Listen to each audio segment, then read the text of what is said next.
राधे राधे भक्तों, आज की ये कथा साधारण नहीं है। ये वो रहस्य है जिसे स्वयं माता यशोदा ने भगवान श्री कृष्ण से पूछा था। अटल सौभाग्य कैसे मिले और अकाल मृत्यु को कैसे टाला जा सकता है। और तब श्री कृष्ण ने बताया कि ऐसा व्रत जिसके प्रभाव से काल भी हार मान जाए।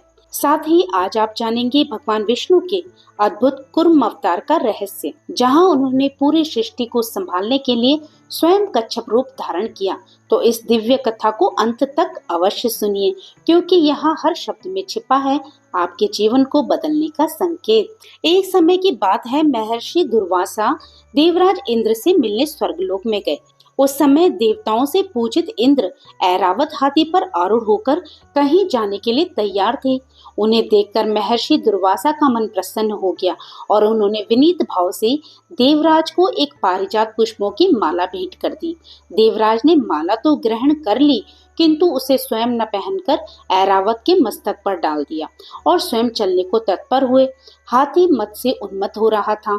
उसने सुगंधित और कभी न कुम्हलाने वाली उस माला को सूंड से मस्तक पर से खींचकर मसलते हुए फेंक दिया और पैरों से कुचल डाला। अपने ही सामने ये सब देखकर ऋषि दुर्वासा अत्यंत क्रोधित हो उठे और उन्होंने देवराज को श्राप देते हुए कहा, रे मोड़, तूने मेरी दी हुई माला का कुछ भी आदर नहीं किया। तुम त्रिभुवन की राजलक्ष्मी से संपन्न होने के कारण मेरा अपमान कर रहे हो। इसलिए जाओ, आज से तीनों लोगों की लक्ष्मी नष्ट हो जाएगी और तुम्हारा ये वैभव भी श्रीहीन हो जाएगा। इतना कहकर दुर्वासा ऋषि शीघ्र ही वहां से चले गए। इधर श्राप के प्रभाव से इंद्र आदि सभी देवगण और तीनों लोग श्रीहीन हो गए। ये दशा देखकर इंद्र आदि देवता अत्यंत दुखी हो गए। महर्षि का श्राप अमोघ था। उन्हें प्रसन्न करने की सभी प्रार्थनाएं भी विफल हो गई। तब असहाय और निरुपाय और दुखी देवगण, ऋषि मुनि आदि सब प्रजापति ब्रह्मा के पास गए। ब्रह्मा जी उन सभी को साथ लेकर बैकुंठ में श्री नारायण के पास पहुंचे और सभी ने अनेक प्रकार से नारायण की स्तुति की और बताया कि प्रभु, एक तो हम दैत्यों के द्वारा अत्यंत कष्ट में हैं और इधर महर्षि के श्राप से हम श्रीहीन भी हो गए। आप तो शरणागतों के रक्षक है, इस महान कष्ट से हमारी रक्षा कीजिए प्रभु। इस प्रकार स्तुति से प्रसन्न होकर श्री हरि ने गंभीर वाणी में कहा, तुम लोग समुद्र का मंथन करो, जिससे लक्ष्मी और अमृत की प्राप्ति होगी। अमृत को पीकर तुम सभी अमर हो जाओगे और तब दैत्य तुम्हारा कुछ भी अहित नहीं कर सकेंगे। किंतु ये अत्यंत दुष्कर कार्य है। इसके लिए तुम असुरों को अमृत का प्रलोभन देकर उनके साथ संधि कर लो और दोनों पक्ष मिलकर समुद्र का मंथन करो। ऐसा कहकर प्रभु अंतर्ध्यान हो गए। तब प्रसन्नचित इंद्रादि देवों ने असुरराज बलि और उनके प्रधान नायकों को अमृत का प्रलोभन देकर सहमत कर लिया। मथाने के लिए मंदराचल पर्वत का सहारा लिया गया और वासुकी नाग की रस्सी बनाकर सिर की ओर दैत्यों ने तथा पूंछ की ओर देवताओं ने पकड़कर समुद्र का मंथन आरंभ किया। किंतु अथाह सागर में मंदरागिरी डूबता हुआ रसातल में धंसने लगा। ये देखकर अद्वितीय शक्ति संपन्न लीला अवतारी भगवान श्री हरि ने कुर्म रूप धारण कर मंदराचल पर्वत अपनी पीठ पर धारण कर लिया और भगवान कुर्म की विशाल पीठ पर मंदराचल अब तेजी से घूमने लगा और इस प्रकार समुद्र मंथन संपन्न हुआ। ये थी भगवान की कच्छप अर्थात कुर्म अवतार की कथा। तो सभी प्रेम से बोलिए, कच्छप भगवान की जय हो, लक्ष्मी नारायण भगवान की जय हो। तो भक्तों, आज पूर्णमासी है, तो अब आप श्रद्धा और भक्ति के साथ रसपान कीजिए 32 पूर्णमासी की पुण्यमयी कथा का। द्वापर युग में एक समय की बात है। यशोदा जी ने श्री कृष्ण से कहा, हे कृष्ण, तुम सारे संसार के उत्पन्न करता, पालन करता और उसके संहार करता हो। आज कोई ऐसा व्रत मुझसे कहो जिसको करने से मृत्यु लोक में स्त्रियों को विधवा होने का भय न रहे और ये व्रत सभी मनुष्यों की मनोकामनाओं को पूर्ण करने वाला हो। तब श्री कृष्ण जी कहने लगे, हे माता, आपने अति सुंदर प्रश्न किया। मैं आपसे ऐसे ही एक व्रत को विस्तार से कहता हूँ, आप सुनिए। सौभाग्य की प्राप्ति के लिए स्त्रियों को 32 पूर्णमासियों का व्रत अवश्य करना चाहिए। इस व्रत के करने से स्त्रियों को सौभाग्य संपत्ति मिलती है। ये व्रत अचल सौभाग्य देने वाला और भगवान शिव के प्रति मनुष्य मात्र की भक्ति को बढ़ाने वाला है। तब यशोदा जी कहने लगी, हे कृष्ण, सबसे पहले इस व्रत को मृत्युलोक में किसने किया था? इसके विषय में मुझे विस्तार पूर्वक बताओ। तब श्री कृष्ण कहने लगे, हे माते, इस भूमंडल पर एक अत्यंत प्रसिद्ध राजा चंद्रहास से पालित अनेक प्रकार के रत्नों से परिपूर्ण कार्तिका नाम की एक नगरी थी। वहां पर धनेश्वर नाम का एक ब्राह्मण था और उसकी पत्नी अति सुशीला रूपवती थी। दोनों ही उस नगरी में बड़े प्रेम से रहते थे। घर में धन धान्य आदि की कोई कमी नहीं थी, लेकिन उन्हें एक बहुत बड़ा दुख था कि उनकी कोई संतान नहीं थी। इस दुख से वे अत्यंत दुखी रहा करते थे। एक समय एक बड़ा तपस्वी योगी उस नगरी में आया। वे योगी उस ब्राह्मण के घर को छोड़कर अन्य सभी घरों से भिक्षा लाकर भोजन किया करता था। एक दिन वह योगी रूपवती से भिक्षा न लेकर किसी दूसरे घर से भिक्षा लेकर गंगा किनारे जाकर भिक्षा में मिले अन्न को प्रेम पूर्वक खा रहा था कि धनेश्वर ने योगी का ये सब कार्य किसी प्रकार से देख लिया। अपनी भिक्षा के अनादर से दुखी होकर धनेश्वर योगी से बोला, हे महात्मन, आप सभी घरों से भिक्षा लेते हैं किंतु मेरे घर की भिक्षा कभी नहीं लेते, इसका क्या कारण है? तब योगी ने कहा कि निसंतान के घर की भीख पतितों के अन्न के समान होती है और जो पतितों का अन्न खाता है वो भी पतित हो जाता है। क्योंकि तुम निसंतान हो इसलिए पतित हो जाने के भय से मैं तुम्हारे घर की भिक्षा नहीं लेता। धनेश्वर ये बात सुनकर अपने मन में बहुत दुखी हुआ और हाथ जोड़कर योगी के पैरों में गिर पड़ा और विनीत स्वर में कहने लगा, हे महात्मन, अगर ऐसा है तो आप ही मुझे पुत्र प्राप्ति का कोई उपाय बताइए। आप तो सब कुछ जानते हो, मुझ पर आप अवश्य ही कृपा करो। धन की मेरे घर में कोई कमी नहीं, किंतु कोई पुत्र न होने के कारण मैं अत्यंत दुखी हूँ। आप मेरे इस दुख को दूर करें। ये सुनकर योगी कहने लगे, हे ब्राह्मण, तुम देवी चंडी की आराधना करो। फिर घर आकर उसने अपनी पत्नी को सारा वृतांत कहा और खुद वह तपस्या करने के लिए वन में चला गया। वन में जाकर उसने देवी चंडी की उपासना की और उपवास रखा। चंडी देवी ने 16वें दिन उसको स्वप्न में दर्शन दिए और कहा, हे धनेश्वर, जा, तेरे पुत्र होगा, परंतु वह 16 वर्ष की आयु में ही मृत्यु को प्राप्त हो जाएगा। अगर तुम दोनों पति पत्नी 32 पूर्णमासियों का व्रत विधि पूर्वक करोगे तो वह दीर्घायु होगा। जितनी तुम्हारी सामर्थ्य हो आटे के उतने दिए बनाकर शिव जी का पूजन करना, किंतु पूर्णमासी के 32 की संख्या पूरी होनी चाहिए।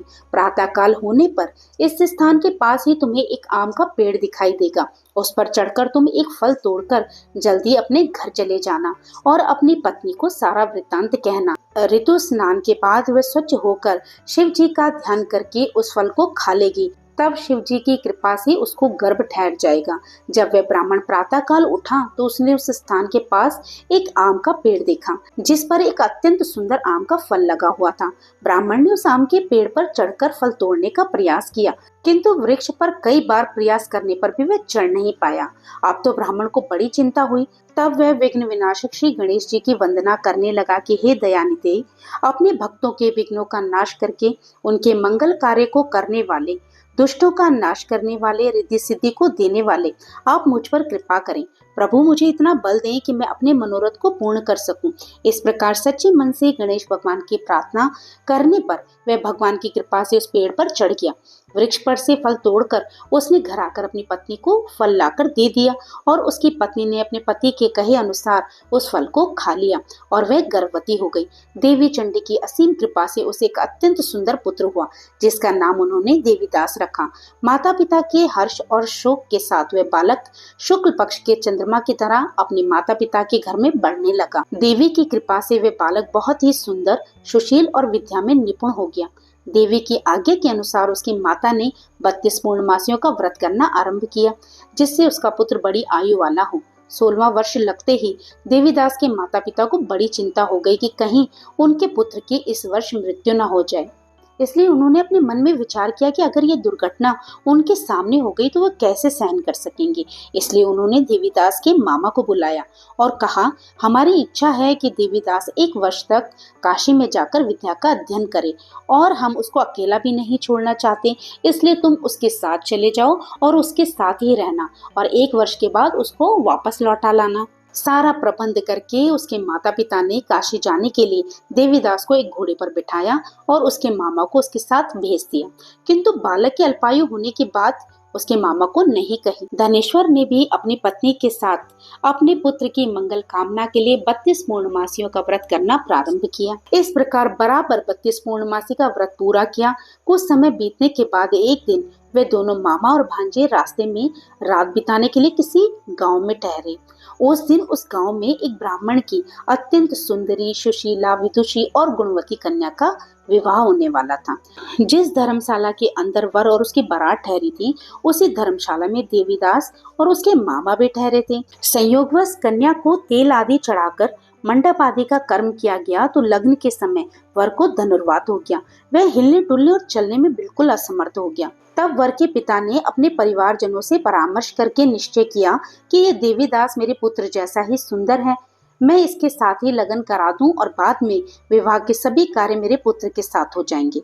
ऐसा सोचकर देवीदास के मामा से जाकर वह बोला, तुम थोड़ी देर के लिए अपने भांजे को हमें दे दो, जिससे विवाह के लग्न का सारा कार्य सुचारू रूप से हो सके। तब उसका मामा कहने लगा, जो कुछ भी मधुपर्क आदि कन्यादान के समय वर को मिले वह सब हमें दे दिया जाए, तो मेरा भांजा इस बारात का दूल्हा बन जाएगा। ये बात वर के पिता ने स्वीकार कर ली और तब मामा ने अपने भांजे को वर बनने के लिए भेज दिया और उसके साथ विवाह के सभी कार्य रात में संपन्न हो गए। पति के साथ वह भोजन नहीं कर सका। दुखी मन से वह सोचने लगा, न जाने ये कैसी स्त्री होगी। वह एकांत में इसी सोच में पड़ा था और उसकी आंखों में आंसू आने लगे। उसकी पत्नी ने पूछा, क्या बात है, आप इतने उदासीन और दुखी क्यों लग रहे हो? तब उसने वो सारी बातें जो वर के पिता और उसके मामा के बीच में हुई थी उसको बता दी। तब वह कन्या कहने लगी, ये ब्रह्म विवाह के विपरीत कैसे हो सकता है? देव, ब्राह्मण और अग्नि के सामने मैंने आपको ही अपना पति बनाया है, इसलिए आप ही मेरे पति हैं। मैं आपकी ही पत्नी रहूंगी, किसी अन्य की बिल्कुल नहीं हो सकती। तब देवीदास ने कहा, ऐसा मत करो, क्योंकि मेरी आयु बहुत थोड़ी है। मेरे मरने के बाद तुम्हारी क्या गति होगी, इस बात को अच्छी तरह सोच लो। परंतु वह कन्या दृढ़ विचार वाली थी। बोली, जो आपकी गति होगी वही मेरी होगी। हे स्वामी, आप उठिए और भोजन कीजिए, आप निश्चय ही भूखे होंगे। तब देवीदास और उसकी पत्नी ने मिलकर भोजन किया और शेष रात्रि वो सोते रहे।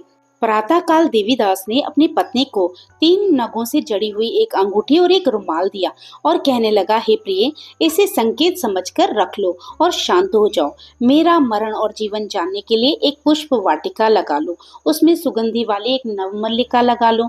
उसको हर दिन जल से सींचना और आनंद के साथ खेलना कूदना और उत्सव मनाना। जिस समय और जिस दिन मेरी मृत्यु होगी ये फूल सूख जाएंगे और जब ये फिर से हरे भरे हो जाएं तो तुम समझ लेना कि मैं जीवित हूँ। ये बात निश्चय करके समझ लेना और इसमें कोई संशय मत करना। ऐसा समझा वो जाकर वह चला गया। प्रातः काल होते ही वहां पर गाजे बाजे बजने लगे। जिस समय विवाह के कार्य समाप्त करने के लिए वर तथा सब बाराती मंडप के पास आए तो कन्या ने वर को भली प्रकार से देखकर अपने पिता से कहा, ये मेरा पति नहीं है, मेरा पति वही है जिसके साथ रात में मेरा विवाह हुआ था। इसके साथ मेरा विवाह नहीं हुआ। अगर ये वही है तो बताए, मैंने इसको क्या दिया था और रात में हमारे बीच में क्या गुप्त बातें हुई, वो सब ये बताए।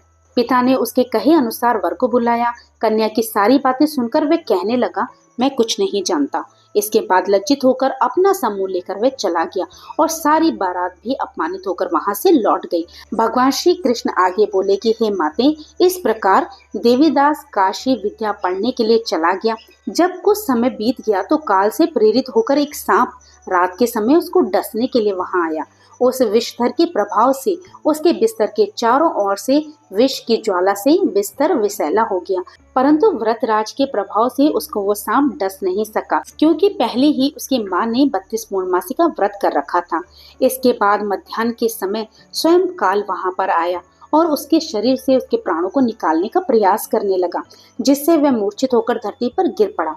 भगवान की कृपा से उसी समय देवी पार्वती जी शंकर जी के साथ वहां पर आ गई। उसको मूर्छित दशा में देखकर देवी पार्वती ने भगवान से प्रार्थना की, हे प्रभु, इस बालक की माता ने पहले 32 पूर्णमासी का व्रत किया था, जिसके प्रभाव से हे भगवान आप इसको प्राणदान दे दीजिए। देवी के कहने पर भक्त वत्सल भगवान शिव ने उस बालक को प्राणदान दे दिए। इस व्रत के प्रभाव से काल को भी पीछे हटना पड़ा और देवीदास स्वस्थ होकर बैठ गया। उधर उसकी पत्नी उसके काल की प्रतीक्षा किया करती थी।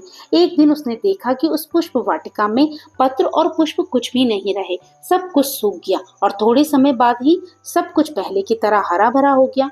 तब वह समझ गई कि उसके पति पुनर्जीवित हो गए हैं। ये देखकर वो बहुत प्रसन्न हुई और उसने अपने पिता से कहा, हे पिताजी, मेरे पति जीवित हैं, आप उनको ढूंढिए। जब 16वां वर्ष बीत गया तो देवीदास भी अपने मामा के साथ काशी से वापस अपने घर की ओर चल पड़े।